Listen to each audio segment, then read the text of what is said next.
Huh? What are you doing in my swamp? What do you think? We're making a YouTube video. Alex.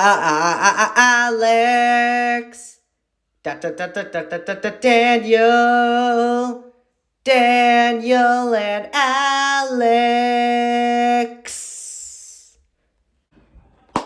We're back! Did you miss us? Sorry, it's been a while. See, the thing is, after he made Feast, we received several award nominations. I won an Oscar for it. I won Best Director and Best Writer because I wrote and directed it. Watch Feast. It's on YouTube. Good movie. Anyway, point is, now we're back. We're going to go back to our sinister rankings, where we will be ranking Shrek franchise!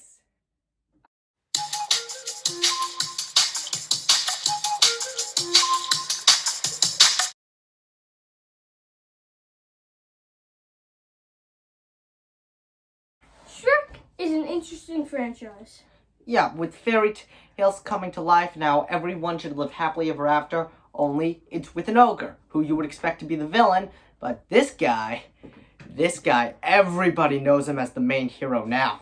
Yeah, well, everyone thought he was a scary monster, and everyone wanted to kill him, but now he's a meme. Most heroic hero throughout the land. Rescued a princess with his noble steed, Donkey. And a lot of people meme him now. Meme. Meme. Daniel doesn't know what a meme is. No, I know what a meme is. It's one of those words where if you say it over and over again, it starts to sound silly. So, now to the rankings. Now, many people say that ranking the Shrek movies are obvious, but we are going to change that because the ending, spoiler alert, it's going to be a shock like M. Night Shyamalan. So, coming in for number 4th place is Shrek the Third. What is this? I mean, really, what is it? Why are they sharpening his toes? What are they doing to him? They're doing this because just because he lives in a kingdom now, they have to be all royalty, where Shrek knights people and... Who's asked for Shrek to be dressed up like a girl? Who asked for this? Who asked for any of this? Let's just pick a random scene.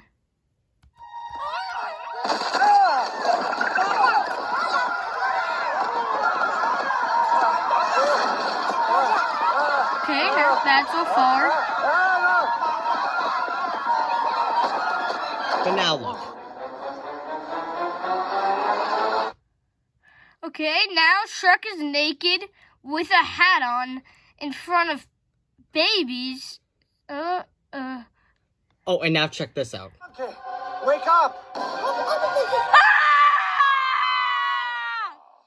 And overall, the whole plot line is completely ridiculous. The king dies, and Shrek is next in line to be king. So Shrek, Donkey, and Puss set out on a journey to find this unknown guy to the palace to become king. A complete idiot, voiced by Justin Timberlake, just because Shrek doesn't want to rule overall.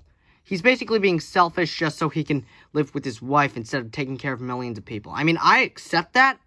I can't get over this whole storyline. It seems as though the director of Puss in Boots wasn't able to fulfill this in a good way. He was only able to get Puss in Boots his direct shot, which was perfect.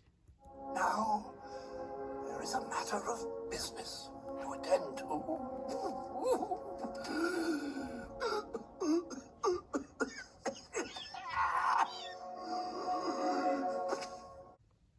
And even though they were introduced in the second one, we can't get by the fact that Donkey and the dragon have babies.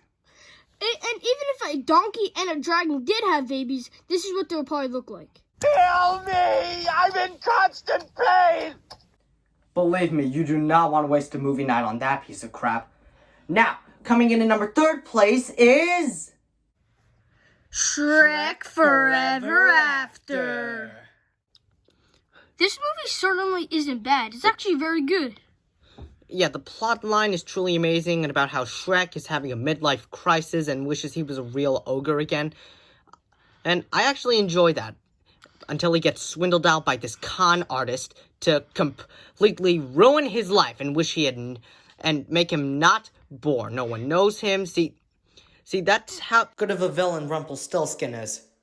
He's not the best in the franchise, but he certainly is one of my favorites. And also, it shows how Shrek's character develops throughout this whole movie. And how he starts realizing that his life was perfect the way it is and nothing had to change. But he jinxed himself.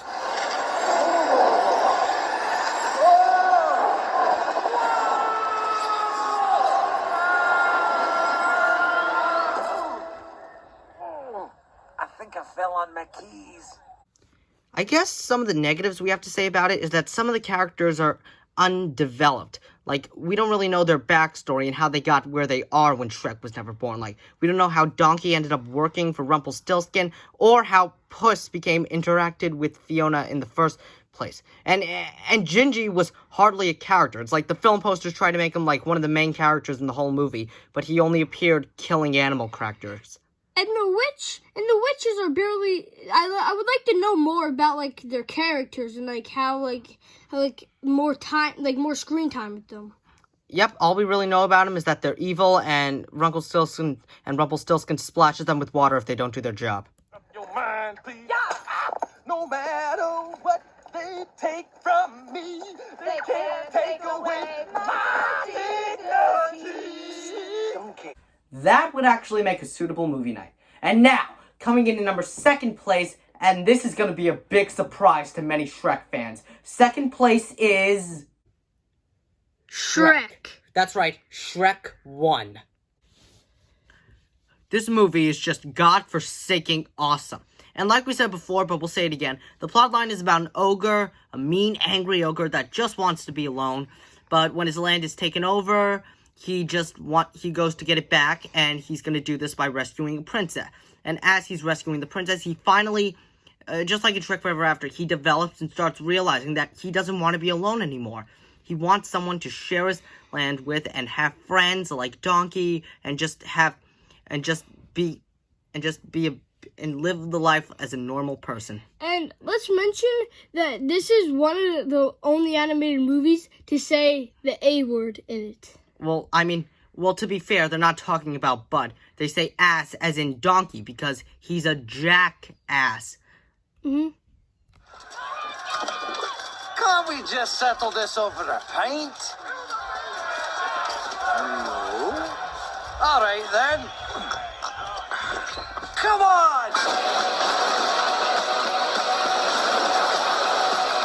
We should also mention that this was the first movie ever to win the Oscar for Best Animated Feature Film.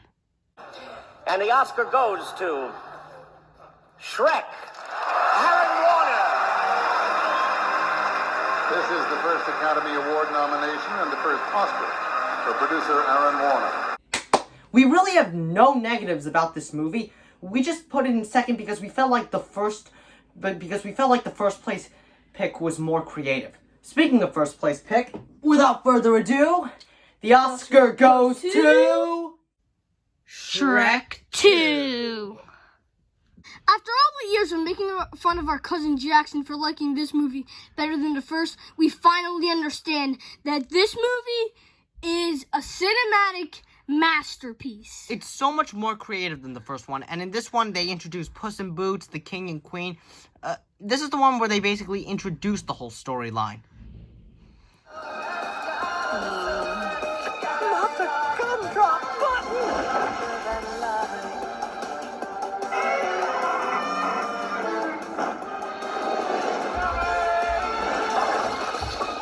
All right!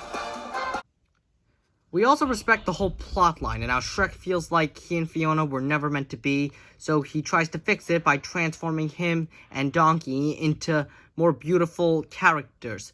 But in the end, you realize he never needed it in the first place. And also, I think this is the best DreamWorks movie ever made. There's truly nothing bad about it.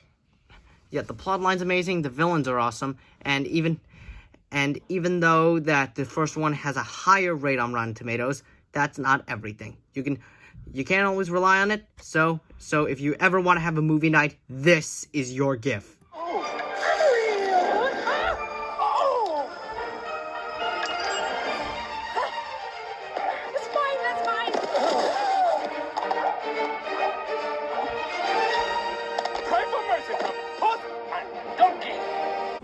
So, I think that wraps it up. Good to be back. Shrek, one of the greatest franchises of all. Ooh, get Shrek the Third. Yeah, I agree. So, anywho, that's all we got. Thanks for watching, and stick around next time to see what the next Academy Award winner will be.